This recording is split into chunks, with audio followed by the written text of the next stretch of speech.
amejaa pendo kweli, anaweza kusimika kila mwenye udhaifu.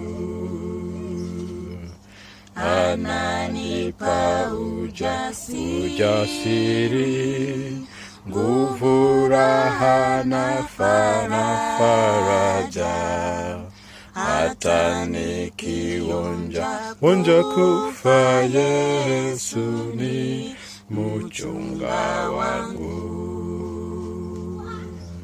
Nimefungwa na Mwokozi kwa kifungo cha upendo, hata kufa hakuweza